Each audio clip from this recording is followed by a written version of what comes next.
groupe des médias ndax yéenekaay bi dafa ñëw ci li nga xam ne mooy wuub sàccee gi lii sooke wuub sàccee gi ndekete yow du nguur gi moo toog ba mu nekk rek président Macky Sall moo toog ba mu nekk mu ne rapport bi faw ñu génne ko wala gouvernement bi moo ko génneel boppam wala ministère des finances mu nga waroon wax démb nu mu tudd Bousquet ñoom ñoo jékki-jékki rek génne ko parce que sénégalais war nañu xam ndax am na ay rapport yu ko jiite te gën génne ko mais yéenekaay groupe des médias nee na rapport bu génnee tey c'est parce que waa FMI ñoo wañ loxol nguur gi parce que dugal nañu seen xaalis ñoom fu ñu dugal xaalis seen xaalis day leer kon askan wi cotisé ñoom it am nañu droit laaj kon mu leer comme waa FMI ñoom ñii nga xam ne 40% la ñu dugal ñooy laaj mu leer donc ñun ñi nga xam ne dañoo cotisé suñuy dërëm ak suñuy ñaar fukk war nañ laajte mu leer am nañ ci droit yéenekaay bi nee na nag bu ñu nax kenn ministère des finances nguur gi nañu jóge ci li ñu ne ñun xam nañ ni mu demee moo di waa FMI ci boppam ñoo wañ seen loxo ne leen na rapport bi génne te moo ne ba ñuy jël koppar ba nee nañ rapport ba dañ koy rendre public dañ koy siwal waaw bi ñu toogee lu yàgg kenn gisul rapport bi waaw FMI ne leen gor ca wax ja firi rek bàcc na rapport bi génn wala ñu am lu ñu def ak yéen moo tax ils ont exigé le rapport et la publication benn yamuñu si de FMI nee nañ fi ñu si dugal seen xaalis day leer nay leer googu nag mooy képp ku ñu si tudd di nga dem fa nga xam ne nii fa la layoo ga nga layoo fa moo tax ñu ngi xaarandi ay poursuites judiciaires benn ñaar président Macky Sall kon nag nekk na si entre deux feux entre le marteau de FMI et l'enclume des citoyens sénégalais yi nga xam ne ñu ngi taxaw di xaar lépp leer kon nag ñaar ñi nga xam ne ñoom ñoo ko seq fu mu nekk nii jëm ci scandale sur la gestion des fonds force Covid-19 yéenekaay bi nee na kon président Macky Sall noonu la taxawee fu mu nekk nii fu mu jaar rek bi boobu mu xam ne am na ñu fa taxaw di xaar di sàkku ne bëgguñu la dem nay leer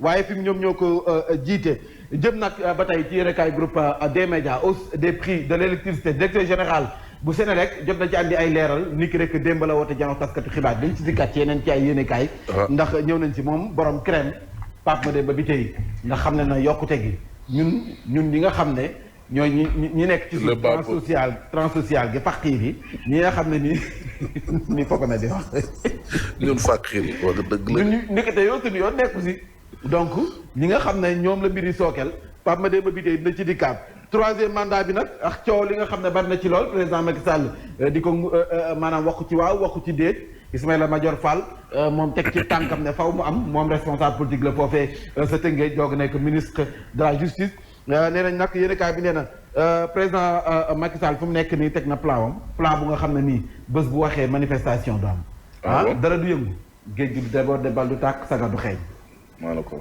waaw plan boobu nag mu ngi ko inspiré woo kon nag mu ngi piraté Ouattara donc dina wax ndax day bokk wala du bokk teg nay pexeem président kenn du yëngu mbaaru te kenn du yëngu mbaaru nee naa la géej bi débordé bal du tàkk saga du xeeñ du samay kàddu yéenekaay bee ko wax nee na plan boobu la président Macky Sall teg 41 morts maanaam ñeent fukk ak benn ci ay doomu aadama ñoo xam ne ñoo faatu ci l'accident bu 6 kilos 99 ci ay blessés tragédie la bu nga xam ne ni waa 550 PN préférence nationale ñoom Abdoulaye Sylla bu Ecotra ñoom ci boppam nee nañu nag faw ñu profité ci lu ni mel nii ngir régler une bonne fois pour tout secteur dem beex dëkk bi parce que lépp ñëpp la war a doon waratuñu sax pour pays réew mu nga xam ne ni day dox normal nga dem ci garage bu nga xam ne horaire lay jël te ña nekk sa biir xamoo leen booy dugg war nga xam fi ngay jaar wante booy dugg ci oto bi war na la leer ne kon oto bi lépp lu nga xam ne wàllum kaaraange la kon am na ca ñu say dugg war nañ am fu ñu leen di enregistré ñoo xam ne diw ak diw ñoo nekk ci oto bi donc identification dafay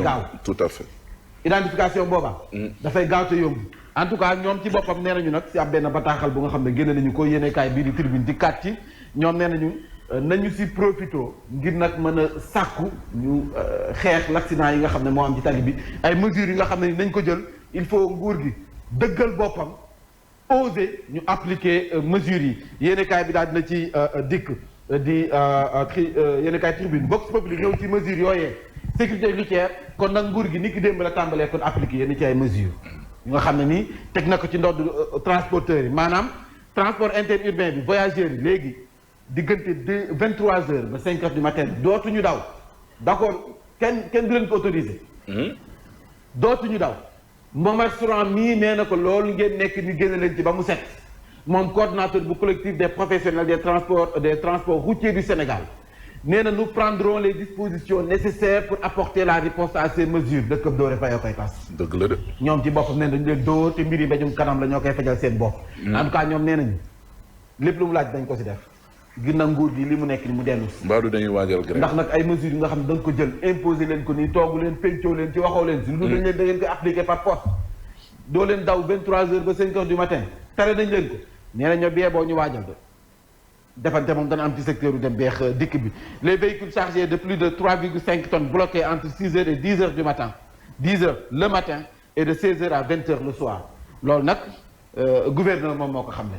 Badou. loolu moom leer na donc ñu xamee ko ñun ñëpp noonu rek. ndawul buur. ñun ñëpp nañ ko xamee noonu rek. waaw ñu ñëw ci grand place ñëw ci proposition yi nga xam ne ces 50 préférences nationales dañu ko def bokk na ci. Il est urgent que des mesures soient prises et surtout appliquées avec fermeté pour renforcer la sécurité du transport des personnes, des marchandises sur l'étendue du territoire. ñoom ñoo ko xam ne waa ces 50 préférences nationales. Voilà ñu jàll ci Walf Quotidien Walf Quotidien moom 3e mandat bi tey El Hadj dikkati na de ah andi tey ban sañ laaj bi xëy temps yi nag ki lay defal collection bii ah. tey laa day jël benn modèle def ci couleur yu bari. comme ni ma doon wax keroog tës nee na man bul ne ma rafet na boo nee ma rafet na benn modèle bi laa jël def ci couleur yu bari. wanel tey bii laa di démb bu vert la woon démb bu vert la woon ah. oui Alaaji. jóoba juba. mais tey la suñu bës de ba di Alaaji. bësee bu El Hadj. looy wax ni. Badou. léegi birthday bu kan la. bon anniversaire à madame Alima Diop Alima Diakhaté. madame Diop Alima. madame ah kon tey la. ah li moo tax tey mu ñëw andi sourire kol nga. joyeux anniversaire. kan la aw wala ñaare. ah. yow waxal gis ngeen Yacine ne kon Alima. bu ci wax yooyu yëpp. non Yacine laa bëgg. yow daal yàlla Yacine wala jàppale seen nijaay ñëw du ma ñaan. soxnaam day anniversaire day anniversaire. waaw ma ne loolu weesoo bi ta jot. waa jàpp ji. yow daal léegi dañuy anniversaire bu fi lijjanti rek.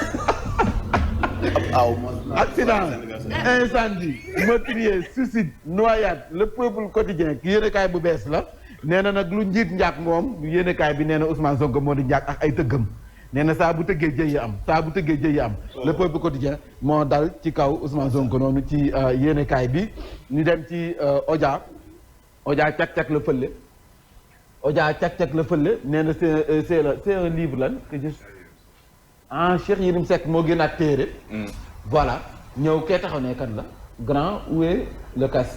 waaw kii la Mansour Faye. Amadou Ba ak Mansour Faye. kee ne mooy kan.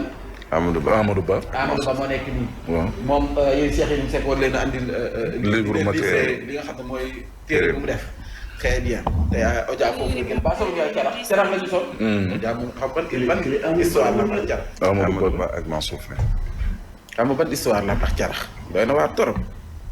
Odia jaajëf kon Yacine 8h teg na benn simili. ana jooy jingal.